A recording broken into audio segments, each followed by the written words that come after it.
ओम नमः श्री यतिराजाय विवेकानंद सूरये सच्चित् सुख स्वरूपाय स्वामिने तापहारिणे.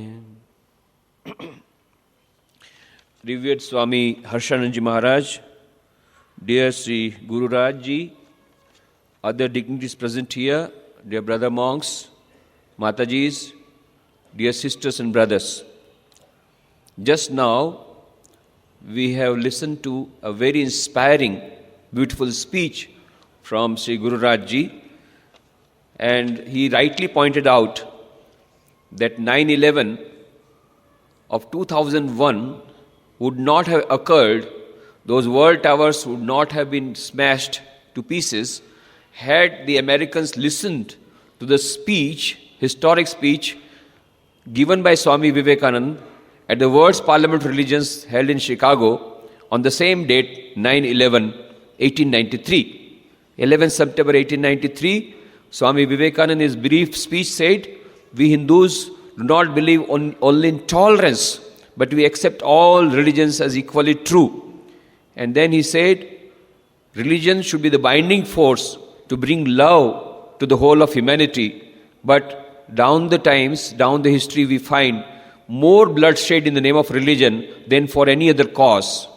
And then Swami Vivekananda said at the last, "But I fervently pray that the bell that tolled this morning in the honor of this convention may be the death knell of all sorts of fanaticism, of all sorts of dogmatism, of all sorts of persecution in the name of religion, whether with the pen or with the sword, and let there be peace and harmony." That is what Swami Vivekananda wanted. But we did not listen. The dogmatism went on. As on today also, lot of problems like terrorism, if you go to the root of the problem, it is all because of the fundamentalism. Nobody goes to the fundamentals of religions, but only achara. Just now you heard, outside achara are given more important, more rituals, and that is the main thing. We do not go to the fundamentals of religion. We become fundamentalist. And that is why Swami Vivekananda said, "Do I wish that a Hindu should become a Christian? God forbid. Do I want a Christian should become a Hindu? God forbid. Let each and every person follow his or her own religion and become great. A Hindu may become a better Hindu. A Muslim becomes a better Muslim. A Christian becomes a better Christian. Then all the problems get solved. Because in every religion, there are great truths embedded, and every religion has produced saints of the highest order. In fact, Swami Vivekananda is very fond of a song written by Bahadur Shah Zafar, the last Mughal emperor. He was a Sufi saint, and the song that he gives the message not only of Sufism, but also the Vedanta, practical Vedanta. तुझसे हमने दिल को लगाया, जो कुछ है सो तू ही है, एक तुझको अपना पाया, जो कुछ है सो तू ही है. This is the song which was favorite of both Sri Ramakrishna and Swami Vivekananda. And there, this universal brotherhood feeling coming from the heart of practical Vedanta, that is being given. सबके मकान दिल का मकीन तू, कौन सा दिल है जिसमें नहीं तू, हर एक दिल में तू ही समाया, जो कुछ है सो तू ही है. Inside everybody's heart is the same Atman, irrespective of caste, creed, color, religion. Esha sarveshu bhuteshu gulo atmana prakashate drishyate tvagraya buddhya shukshmaya shukshmadarshibhi. क्या मलायक, क्या इंसान, क्या हिंदू, क्या मुसलमान, जैसा चाहा तूने बनाया, जो कुछ है सो तू ही है. Whether you are a Muslim or you are a Christian or a Hindu, in everybody's heart there is the same God present. Sarata pani padam tat sarata kshromukham sarata shruti malloke sarvam avritya sisthati. And then काबा में क्या, देवल में क्या, तेरी परस्तिस होगी सब जहां, सभी ने तुझको सिर है झुकाया, जो कुछ है सो तू ही है. In the temples, in the churches, in the mosques, it is the same divinity which is being worshipped. The names are different. This is what Sri Ramakrishna had verified through his own life, and this is what Swami Vivekananda gave to the whole world's parliament religions, to the whole world through the parliament religions. अर्श से लेकर फर्श जमी तक और जमी से अर्श बरी तक, जहां मैं देखा तू ही नजर आया, जो कुछ है सो तू ही है. Isha vasya midam sarvam yatkincha jagatyam jagat tena taktena bhunjitha ma agridakasya siddhanam. The whole universe is permeated by the one universal consciousness, and this has been proved by the modern science-based theorem that all the particles of the whole universe are interconnected at a deeper level, has been experimentally verified by the Nobel Prize winner David Bohm. And then Erwin Schrödinger, another Nobel Prize winner, says consciousness is a singular of which the plural is unknown. It is this scientific Vedanta that Swami Vivekananda preached in the United States. And that is why Americans were so much enamored. When he went there, what was the condition? The whole world was looking upon Indians as backward, with no religion, full of superstitions, and they used to call us idolaters. Oh, just worshipping the stones and with all of superstitions. There is no philosophy behind it. But when Swami Vivekananda delivered this speech, and during that time when Swamiji stayed, in the New Discoveries you find Mary Louise Burke, Sister Gargi, brought out 6 volumes, Swami Vivekananda in the West, New Discoveries. There she has found out so many new things related to Swami Vivekananda's life in America, where she says when Swamiji went there, even in the textbooks of the children, there used to be the stories, bullcock stories, all manufactured by certain Christian missionaries with the photographs. The stories were printed in the books. One photograph showing a lady, an Indian lady, throwing her own child into the river, and the crocodile is eating up, to be eaten away by the crocodiles. Another woman is keeping her child on the top of the tree so that the birds can eat them up. Another picture, some persons are given under the ratha, and the ratha goes on, and so many people are made to be killed. Likewise, they say it is full of bull, cock and bull stories. These types of stories, children were studying in the textbooks. Those photographs of the textbooks also are given in these volumes. This was the condition. The whole world was looking upon India as a very backward country. It was already a slave country, full of superstitions, no religion. But when Swami Vivekananda delivered his historic speech, only of 3 minutes, because 2 minutes were consumed by clapping of the people, the clapping went on for 2 minutes. So he gave a speech only of 5 minutes. Within that, the whole transformation came up. And within a day, Swami Vivekananda became a world-class hero, and Hinduism got its new status. And the New York Herald, one of the greatest newspapers of America at that time, wrote, in the world's parliament of religions, so many hundreds of great religious leaders have come from all over the world. But the greatest figure in the parliament of religions is Swami Vivekananda. New York Herald wrote. And then it added, after listening to him, we feel how foolish on our part to send missionaries to India. Their religion is so great that rather we should invite missionaries from India to preach in America. And this is now getting done. This is exactly what is happening. Swami Vivekananda went there, it was one-man army, and now you find so many religious leaders going to America. You find them giving lectures, but the start was made by Swami Vivekananda. He also predicted, now the armies and armies will come with the message of Indian spirituality to conquer the world. This Swami Vivekananda gave the status. And naturally, it was too much for Christian missionaries. Some of the Christians became very good friends of Swami Vivekananda, but those who were dogmatic, they became the enemies. They called him a Detroit in the church, just only to make it a showdown. They organized the lecture, and after the lecture there was question and answer session. And they started questions on the Bible, on Christian religion. Now Swami Vivekananda is a voracious reader. In fact, when he was traveling all over the country, as a Parivrajaka, before going to America, he used to keep only 2 books with him. One Bhagavad Gita and another one Imitation of Christ by Thomas A. Kempis. And he had a great in-depth study of Christian literature.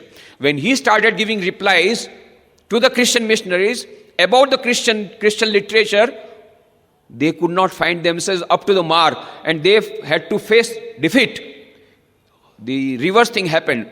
People came to know that these Hindu monks knows more about Christian literature than the Christian father themselves. It was a showdown for them. Fully flopped. But they did not accept the defeat. Again they called Swami Vivekananda for another speech. And after the speech, again question answer. This time they asked many questions from chemistry. And Swami Vivekananda had encyclopedic knowledge. So he answered all the questions correctly about chemistry. Again they were a flop. Now they thought, now no more, now this fellow must be killed. That is the only solution, because this fellow is making us more and more onto the reverse side. Let us kill him. So again they invited Swami Vivekananda. After the lecture, they offered him a cup of coffee. And just when Swamiji was trying to drink the coffee, Sri Ramakrishna appeared before him. Naren, don't drink the coffee. And immediately Swamiji left the coffee. Afterwards, it was found they had mixed poison, Christian missionaries, to kill Swami Vivekananda. But Sri Ramakrishna appeared and saved him. Ram rakhe, usko kaun chakhe. When God is there to protect you, nobody can kill you. Sri Ramakrishna protected Swami Vivekananda from that poison. This is what was the situation at the time of Swami Vivekananda. Gradually the things are turning. Now they are understanding Indian spirituality, yoga only can save the whole world. What Swami Vivekananda had predicted is coming true. 4th August 2003, the Time magazine being brought out from New York had the front page showing a Hollywood actress meditating. And inside, the name of the story, cover story was, Just Say Om. And there it was told, 10 millions of Americans are having regular meditation. 10 millions of Americans. You cannot avoid meditation. In fact, there was a news item, Americans going gaga over yoga. 75% of the fitness clubs in America are having regular courses on alternative medicine and alternative on meditation and yoga. You cannot avoid meditation in America. Classrooms, boardrooms, industrial houses, educational institutions, prison houses, airports, railway platforms, everywhere there are meditation chambers. In 2004, when I went to UK to participate in the second international conference on disaster management, I thought of taking this opportunity of visiting our centers in Europe. It is Holland, Germany, France, and Switzerland. And my return flight was from Zurich to Bombay. Since there was time left, I was strolling through the beautiful new airport of Zurich. Suddenly I found, while I was going through the bookshop and all that, I found one signboard, meditation chamber. In the airport of Zurich, I saw with my own eyes. And inside, when I went there, beautiful small meditation chamber they have prepared. So what Swami Vivekananda predicted in 1897 is coming true gradually. What is that? Swami Vivekananda said in his lecture in Chennai, India shall conquer the whole world by spiritual power. And that is how it's coming, not with atomic bomb, but with spiritual power. So that is what is really happening gradually. But we have to go a long way.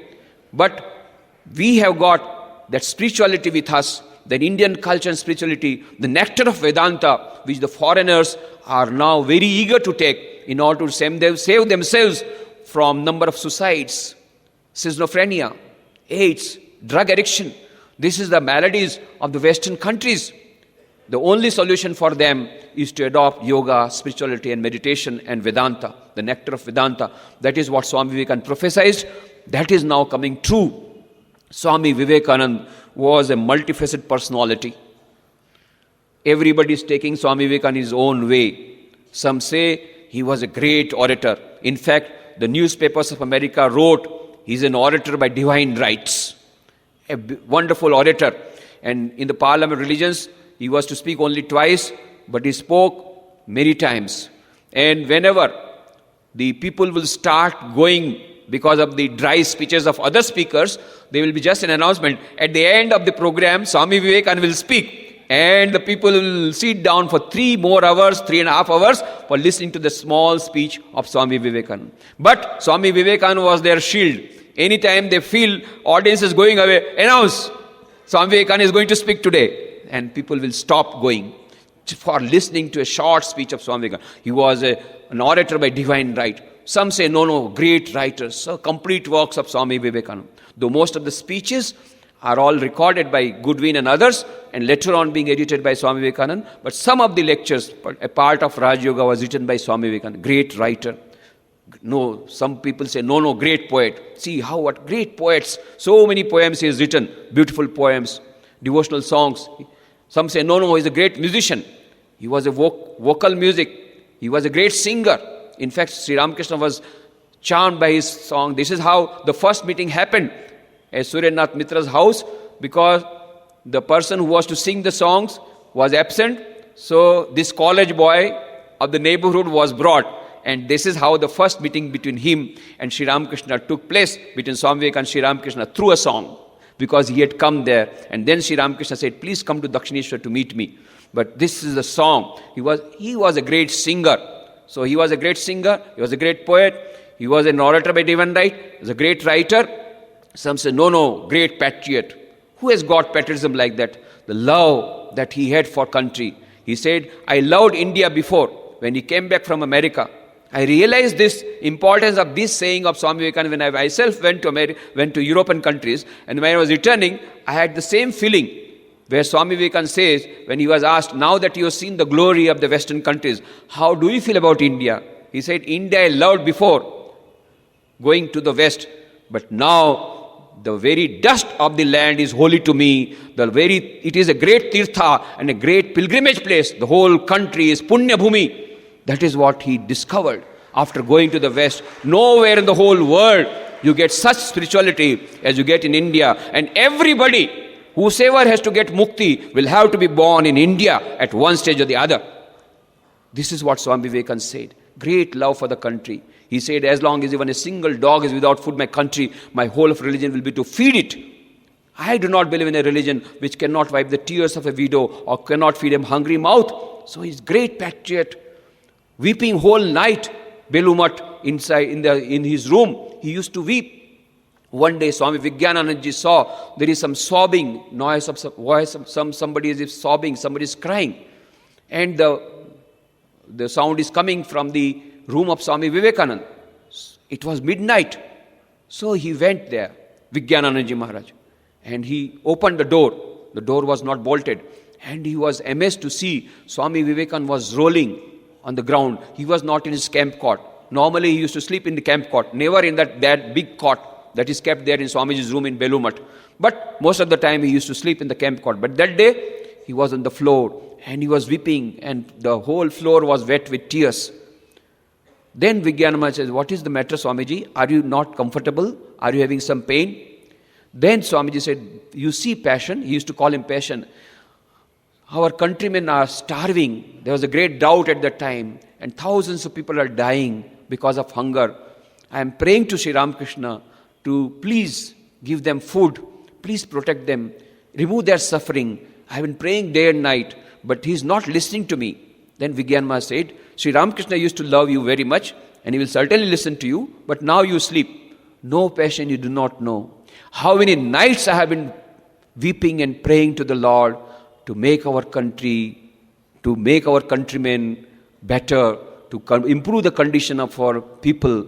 Now gradually the economic development is taking place. Still today 22% are below poverty line. But Swami Vivekananda prophecy will not go in vain. His tears will not go in vain. Swami Turiyananji afterwards said, one day he found Swami Vivekananda was in Balram Mandir and he was coming down the stairs. At that time Swami Turiyananji heard Swami Vivekananda just murmuring a song of Mirabai. हेरी मैं तो प्रेम दीवानी मेरा दर्द न जाने कोई घायल की गति घायल जाने और न जाने कोई हेरी मैं तो प्रेम दीवानी मेरा दर्द न जाने कोई. And when he was telling, nobody understands my pain, Swami Turiyananji said, I also did not understand what was the pain through which he was undergoing so much of agony. then it struck them, yes, the poor condition of the people of our country, the great maladies that they are facing, our countrymen, it is this, the poor condition, the miserable condition of the poor masses, that is bringing tears into the eyes of Swamiji. And then Swami Turiyananji, while talking to the devotee, said, do you think all these tears will go in vain? No. From every tear will bring forth a great patriot. And then later on you find so many great patriots came and gave independence to India. Mahatma Gandhi, Subhash Chandra Bose, Dr. Radhakrishnan, Jawaharlal Nehru, Chakravarti Rajgopalacharya. All of them, they got inspired by the books of Swami Vivekananda and fulfilled the first dream of Swami Vivekananda, independence of India. Mahatma Gandhi, when he came to Belumat, our headquarters, on 6th February 1921, they said, they requested Gandhiji to give a speech. Gandhiji said, I have not come here to give a speech. I have come here to pay my homage to the great memory of Swami Vivekananda. But I will tell only one thing to the people present here, particularly the young people. When you come to this great place, don't go empty-handed. Take some of the great inspiration from this place. And then he requested, please go through the books of Swami Vivekananda. I have myself gone through the books of Swami Vivekananda. And after reading these books, the love that I had for my country became 1,000-fold. Mahatma Gandhi says, became 1,000-fold. Dr. Radhakrishnan says, when we used to write letters to our friends, we used to quote the letters of Swami Vivekananda, very inspiring letters in our letters, because at that time, if you exchange the books of Swami Vivekananda, particularly the latest discovery says that Intelligence Department had made a note, Central Intelligence Department made a note that please put a ban on Swami Vivekananda's books, because in every revolutionary's house, sometimes we get bombs, sometimes we do not get bombs. But every place we get at least 2 bombs. One book of Bhagavad Gita and one book by Swami Vivekananda. That bomb is very dangerous. Very dangerous bomb. And that is why these revolutionaries are getting the inspiration. So there was a talk going on to get a ban on the books of Swami Vivekananda. So Dr. Radhakrishnan says, because if we send the books of Swami Vivekananda, then the Intelligence Department, British government will look down upon us with suspicion. So we used to quote the whole letters of Swami Vivekananda in our letters. And that is how we used to exchange the thoughts of Swami Vivekananda about the great country. And that is how the independence movement started. Dr. Radhakrishnan said, Jawaharlal Nehru said, hardly there was a young man in our country at that time who was not inspired by the great patriotism, by the great thoughts of Swami Vivekananda. So Swami Vivekananda brought about a great revolution. And not only for India, he worked for the whole world. But we are too near the history to evaluate its importance. In fact, the great historian A.L. Basham says, after 100 years, it is very difficult to evaluate the importance of Swami Vivekananda in the scale of history, because we are too near the history. Perhaps the future generations will be able to understand the great contribution of Swami Vivekananda, not only to India, but to all over to the whole world. There is a beautiful book, Gift Unopened, by Alan Stark, where she says that we have not yet opened the great gift by Swami Vivekananda. He gave the gift of the nectar of Vedanta, but we have not taken. Had we taken this nectar of Vedanta, this terrorism would not have been there. These problems would not have been there. He gave us this nectar, which is a gift unopened. Let us open that gift. And then she says, Columbus discovered the soil of America, but Vivekananda discovered the soul of America. And that is why the American government, when it noted down the great 100 personalities who have changed the face of America, one of the names is Swami Vivekananda. America gives so much of importance. In fact, wherever Swami Vivekananda stayed, even for a short while, all these places in America are getting converted into the great heritage places. You cannot touch a small brick from that building. It's a heritage building. Whether it is Thousand Island Park, whether it is Ridgely Manor, everywhere, wherever Swami Vivekananda stayed, they have become great pilgrim places. And there, the government of America has given the name as heritage houses. Slowly, now that America has started, now India also we have started. after when America started, India also we have started. So wherever Swami Vivekananda stayed, in Belgaum he stayed, the Karnataka government gave that house to Ramakrishna Mission for converting it to befitting memorial, and great activities going on in Belgaum Ashrama. In Porbandar, Swami Vivekananda stayed for 4 months. I was there for 8 years.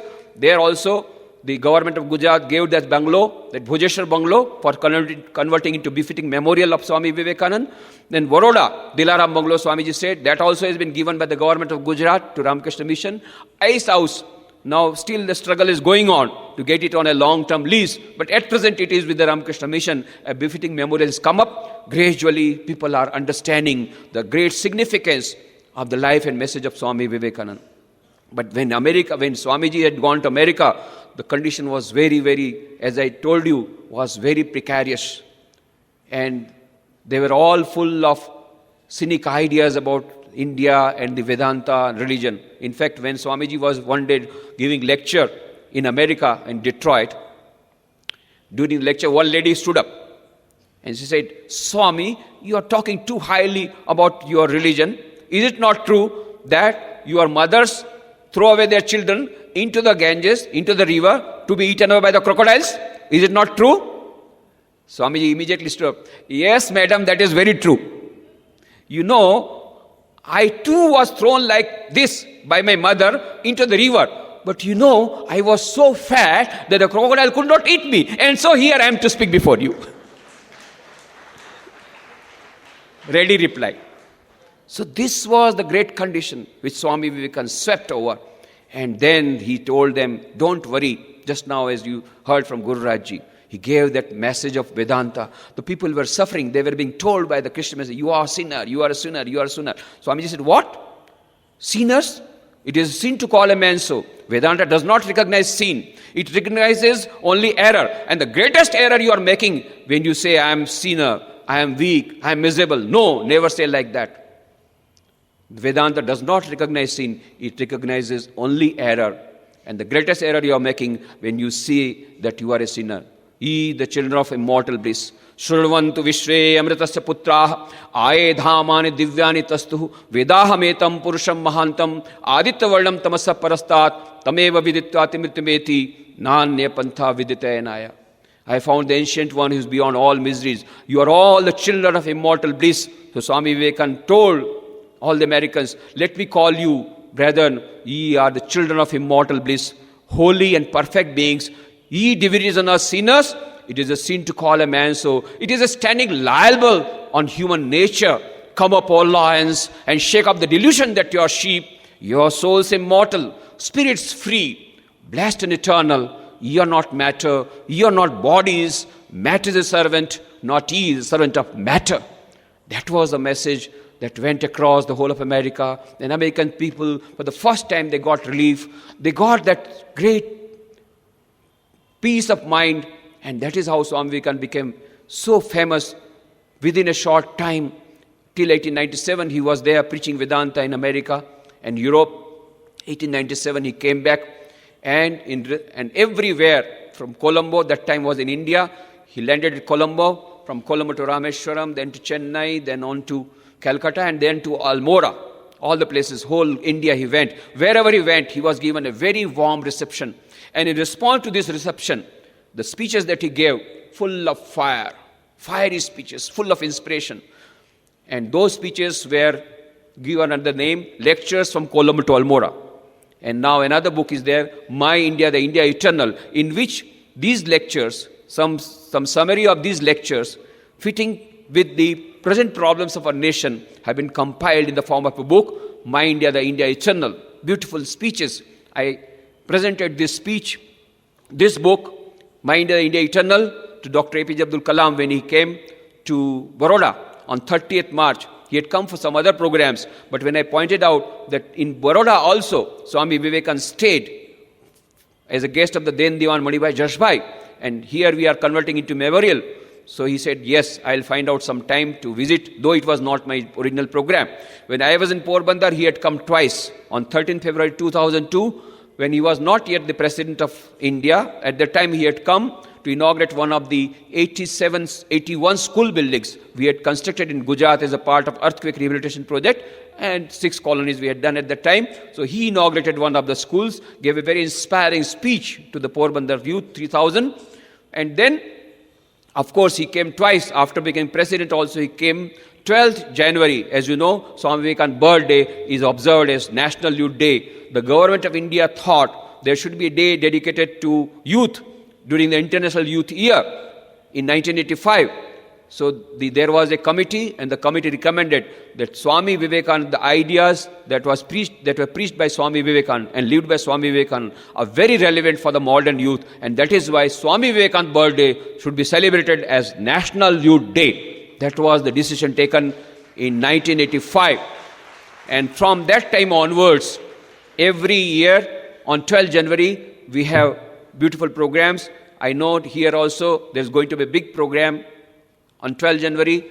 In Baroda also, we are going to have a statue unveiled by the governor of Gujarat on 12th January and a youth convention. In all parts of the country, we will have National Youth Day celebration. But we want more and more of it. Unfortunately, only the centers of Ramakrishna Math and Mission and Nehru Yuva Kendras and NSS units, they are only observing. But other schools and colleges should also celebrate. We are now trying to influence the government. In fact, Gujarat government gives a circular, official circular to all the schools and colleges. The 12th January, you must celebrate Swami Vivekananda's birthday in a befitting manner. Similar attempts can be made in other states also. Because of that circular, now the schools and college authorities, they are coming to us. Please give the exhibition of Swami Vivekananda. We will show to the students. Previously, when we used to call them, they would not reply. But with this one circular, now it has reverse thing happened. They are now wanting to get the books of Swami Vivekananda, get the exhibition sets of Swami Vivekananda. So these attempts can be made. But National Youth Day has to be celebrated in a big way. So 9/11 happened because this 9/11 we did not pay any heed. That is very true. There is a book by Samuel P. Huntington, The Clash of Civilizations and Remaking of a World Order, where he says most of the wars that have been caused during the last 100 years, with statistics, the book says, most of the wars that have been caused during 100 years have not been the wars between countries, have been the clash of civilizations, and more particularly, they were quarrel between Islam and Christianity. Behind all those attacks of the countries, the real idea is hatred towards other religions. It is the hatred towards other religions that is causing the countries to quarrel with each other. So it is a clash of civilizations. That will only go if the message of Swami Vivekananda that he preached in Chicago Parliament of Religions, that will be heard by the whole world. Last month, in November, I was there in Guwahati for an international seminar on combining spirituality and science with education for a better world. And the Chief Minister of Assam was there in the inaugural session, and he had to agree that spirituality is a must for educational institution, for the education. Why? Because science will tell you how to prepare the bomb. But whether that nuclear energy should be utilized for a good purpose, beneficial purpose, or for the bomb blast, that will be decided by spirituality. So true spirituality is a must for the modern education. Even the Chief Minister of Assam had to agree. Gradually people. And so then after listening to me, the Guwahati University kept my talk, because at that time a serial bomb blast had taken place just before my going, 1 week before. So all the people are full of ideas of terrorism. So they gave me to speak on how to combat terrorism with spirituality. I said Swami Vivekananda gave this solution of terrorism in 1893 in the world's parliamentary religions. This dogmatism and fundamentalism is giving rise to terrorism.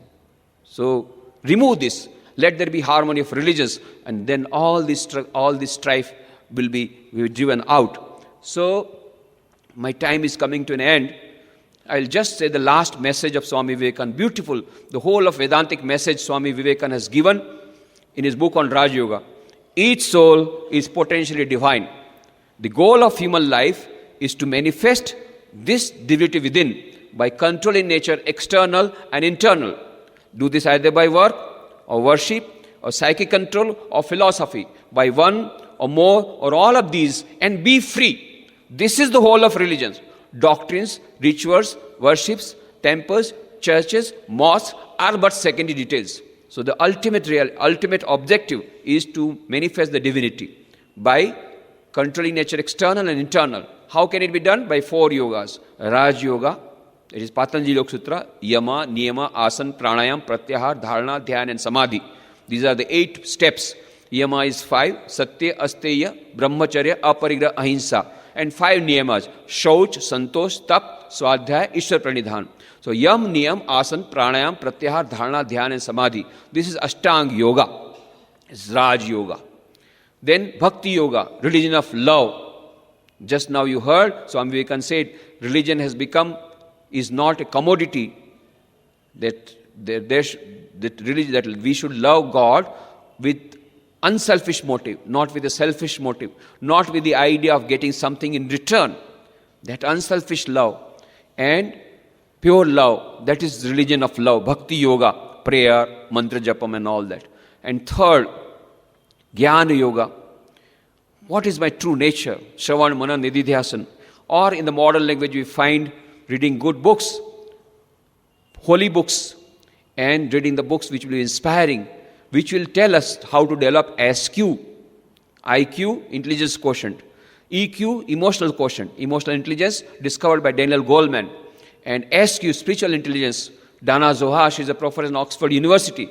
She has written a book named SQ, Spiritual Intelligence, the Ultimate Intelligence, where she says neurologically, biologically, psychologically, from every point of view, there is a concluding evidence. There is something called SQ, which is the basis of both IQ and EQ.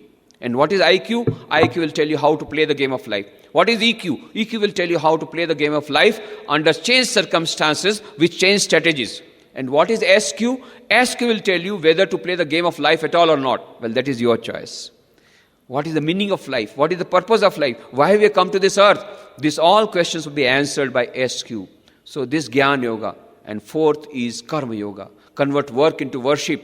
Worship of the God in man. Where are you going? You are trying to dig a well by the side of the river? Foolish. Here is the living God present in the form of poor, in the form of sick. And you are trying to worship the God who is in images? Doesn't matter. You go to the temples because there are good vibrations. You will get better meditation. But don't stop there. Then come out of the temple and then worship the living God. That is why Swami Vivekananda wrote to his Guru Bhais, so far you had heard the mantras, Matru Devo Bhava, Pitru Devo Bhava, Acharya Devo Bhava, Atithi Devo Bhava. I am giving you some additional mantras for the modern age. What is that? Daridra Devo Bhava, Rogi Devo Bhava. Worship the God who is present in the poor people. Worship the God who is in the sick persons. That is why you find in Ramakrishna Mission, Swami Vivekananda started Ramakrishna Mission to keep as a role model that if Ramakrishna Mission, even the monks who have given up their whole life, if they can work whole day, why the householders should not work for the poor people and for the sick people? So here is a demonstration given by Swami Vivekananda for inspiring thousands. We cannot do the whole world for the whole country or the whole world. But Swami Vivekananda gave a demonstration model. So many hospitals, so many educational institutions, rural and tribal development projects are being run by Ramakrishna Mission to keep as a role model. So the other householders will come up and start so many institutions like that. And that is the only solution for the great humanity. Swami Vivekananda wanted that everyone becomes divine. That is why he told Eric Hammond, it may be that I shall find it good to get outside of this body, to cast it off like a disused garment, but I shall not cease to work. I shall inspire men everywhere until the world shall know that it is one with God. That is the great immortal words of Swami Vivekananda. Swamiji is still alive, is still present in a fine form, particularly is present in his books. That is why you find, you take any other book and take the books of Swami Vivekananda, there is something extra there. There is a living presence of Swamiji. He said it is a voice without form. He is present in his books. And that is why French savant, the Nobel Prize winner, Romarola says, Rabindranath Tagore told him, if you want to know India, study Vivekananda. In him there is everything positive, nothing negative. And then he started reading the books of Swami Vivekananda and he was thrilled. And then he wrote the biography of Swami Vivekananda in 1932. That is, when Swami Vivekananda passed away on 4 July 1902, after 30 years he wrote the books, and he says about Swami Vivekananda's words, his words of music, phrases in the style of Beethoven, I cannot touch these sayings of his, scattered as they are through the pages at a 30th distance, without receiving a thrill from my body, like an electric shock. That electric shock we will receive. Swami, what we need today is an electric shock. We have to get that electric shock from the books of Swami Vivekananda for an awakening and have a global civilization. We are talking about globalization. The communication technology has made so many developments, and now the whole world has become one. They call it is a global village. The physical distance has been annihilated. But where is the global peace? Global peace cannot come unless until there is a global civilization backed up by spiritual culture. And for that, we need a global personality. Swami Vivekananda is that one single global personality who will be acceptable to the people of all castes, all creeds, all religions, and of all nations. That is one Vivekananda. He is a global personality. The whole world is waiting. And once his message will come, then we will be able to see the whole world as Swami Vivekananda envisaged, the whole world become a beautiful world with full harmony of religions, with mental peace in their hearts, all wending their ways into the divinity. I pray at the feet of Swami Vivekananda, may his blessing be showered on all of us, and may he inspire us to read his books and to spread his literature. Take a small book, Thoughts of Power. Don't take one copy. Take 10 copies. One copy keep for yourself. Rest 9 copies you give to your friends. With this request that if they find it good and inspiring, they should also purchase minimum 10 copies and give to other 10 friends. And the fission reaction will take place. The message of Swami Vivekananda will roll on, and the new global civilization will emerge. Thank you very much.